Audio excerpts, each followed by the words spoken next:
marka aad codkaasi maqashaan waxa ugu horeeya ee maskaxdiina ku soo dhacaysa waa in laga hadli doono mid ka mid ah fanaaniinta ugu codka macaan uguna magaca dheer fanaaniinta qarnigan ee Soomaalida inta garatay waaba ay garatay inta aan garanna waa hobladii caanka ahayd gabadhii sanadahan laga daba dhacay ee Farxiyo Fiski laakiin su'aasha ay dad badan isweydiinayaan ayaa ma waxa laga hadli doonaa taariikh nololeedka fanaanadaas iyo heerkeeda fanka ma waxa ay soo bandhigtay hees cusub mise show ayay ka dhigi doontaa magaalooyinka Amsterdam, Stockholm mise London taas oo dhani ma ahan jawaabta su'aashan ee waa wareysi ku saabsan wiil ku nool magaalada Muqdisho ee caasimadda Soomaaliya oo u jiran jaceylka fanaanada caanka ah ee Farxiyo Fiski Xasan Maxamed Xuseen Xasan Bile waa mid ka mid ah dhalinyarada ku nool magaalada Muqdisho ee caasimadda Soomaaliya wuxuuna raadiyo shay hawlada Farxiyo Fiska bal iga waran jaceylkaas iyo waqtiga uu kugu dhacay iyo marxaladda jaceylkaaga bal wariga si jaceylka wuxuu ugu dhacay xilliga 2011 markaas waxaan ka daawanayay TV-ga Universal markaas waxaan dareemay codkeeda iyo araggeeda macnaha codkeeda markaas aad aragtay iyo muuqaalkeeda oo TV-ga Universal soo daayay waan gartay waa 2011 ka maatay bishii koowaad marka miyay heesaysa mise dood bay ka qayb galaysaa maxay qabanaysaa dood ay ka qayb galaysaa wana heesaysaa waxay qaadaysaa heestii Farxiyo Fiski qaadaysaa wadnaha ay dhagle heesta wadnaha ay dhagle akeesh waan gartay ma heesta akeesh mise gabadha waa ka helay muuqaal ahaanteeda laakiin heestan way qanacsi waan gartay marka adigu Fiska jeclaatay mise heesta Fiskan jeclaatay duuxiyo qalbiga ay dhexqadayo wadnaha ay dhagle wadnaha ay dhagle haye waa jacayl aad u qaaday gabar masaafo fog jirta haddana ah qof caan ah markii aad jaceylkaas uu ku galay kadib ma fakartay qofka aad jeclaatay inuu yahay qof wax badan ka fog misana ah fanaanad caan haye nistee Fiska wada leeyahay wali nida ma gashatay oo ku fakiray inaan helay insha Allah wali waa rajaynaysaa haye jaceylku markii uu qofka ku dhaco waxyaabo badan buu dareemaa adigu inaad Fiska jeceshaa maxaad ku dareentay waxa ku dareemay heesigeed markaan dhageysto waxaan dareemaa waxyaabo farxad iyo waxba dareemaa farxad dareemaa heesaha qaarkoodna waaba kan haaw sidee qaadayso u qaadayso wiilkan magaciisi Bashir Hanuuni markaas oo kale waa isku nahaabo faanta macnaha heestaas abadiisa ma u qaaday waan gartay marka heeseed waxa kamid ah marka aniga wax cunaay aan dhageysto inaan badarkaas ka caajiso raashinkii ma ku soconaa waan gartay heestaas Bashir Hanuuni u qaaday maxaad ku diidaysaa waa heesta leeyahay Bashir oo Soomaa صح sababta ku diidaysa maxay tahay marka in kullee basada ugu maqaalaan marar soo horeysay Farxiyo Fiski waxa la sheegay inay u aqal gashay Bashir Abdullah Yusuf Hanuuni oo anin muusigiista oo Soomaaliya aad u garanayso markii gabadha la sheegay in ninka u aqal gashay dareenkaaga soo noqday maadaama gabadha jeceshay wallahi aad baa ugu xumaa wallahi saao Bashiro noloshaydi ma tahay anana wiilaayo anu dagan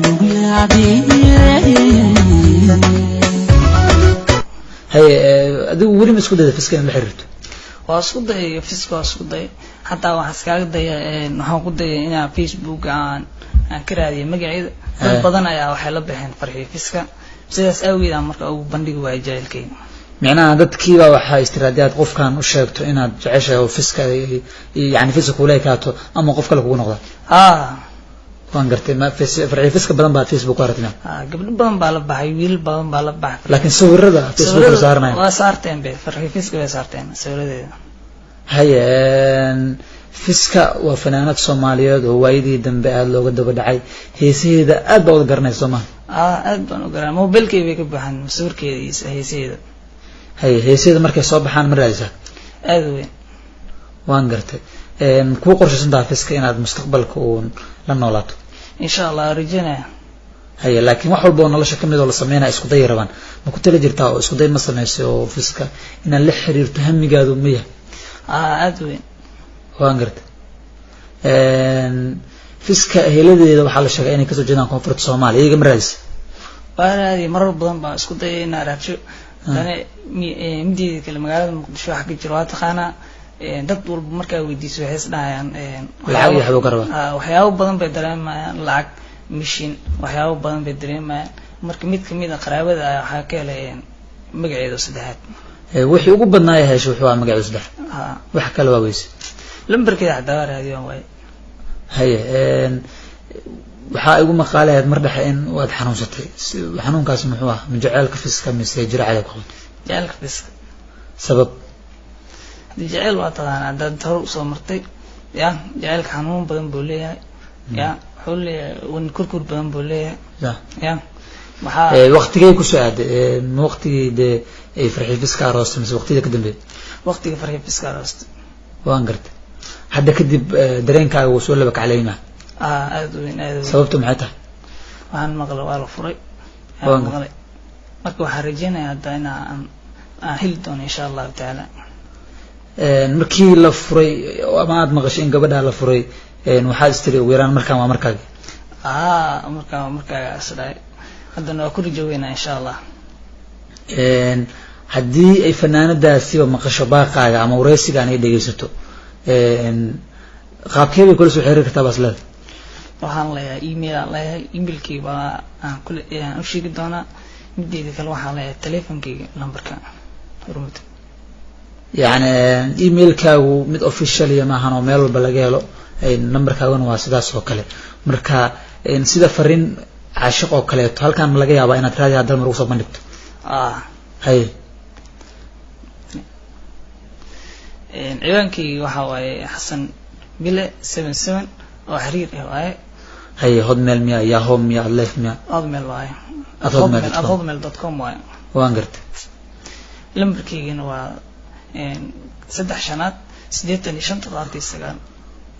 waa isna number shirkadda Hormuud oo Soomaaliya ka howlgashay leedahay marka 3 sanaad weeyaan 3 waxaa ka horeeyay 2 5 2 6 1 5 Soomaa waan gartay xasanow hadda adigu rajada waxay tahay inaad farxi fiska oo heli doonto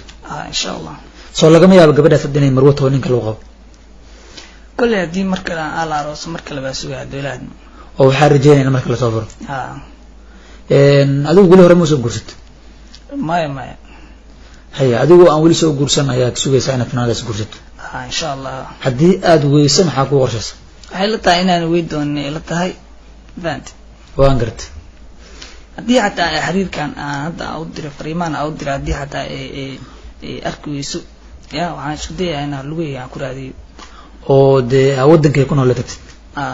hay halkee waad ku maqashay ku noosho ingiriiska hay maxaad rabtaa inaad ingiriiska haddo wana hadaya dawlad qaabkee taariib waa u taariibisa ingiriiska iyo de wadamada reer Yurub waxa loo aadi jiray in laga soo xamaasho oo nolol laga soo raadsado adigu jacayl baa u taariibisa jacaylkii waa doonaya waan gartay hamigaaga hadda wuxuu yahay gabadhaas inay kula soo xiriirto oo de jacaylkaaga aqbasho inay jacaylkaaga aqbasho haday aqbali weysan ya kulleeto aan luwey baa ku raadinaya dawladmo ya aan u taariibaya darteed waan gartay markii de jacaylkan uu ku galay dad badan asxaabtaadana waa la sheekaysatay ma aragtay wali qofku yiri neew riyadan beenta iska dhaaf gabadhaas wax badan bay ka fogtay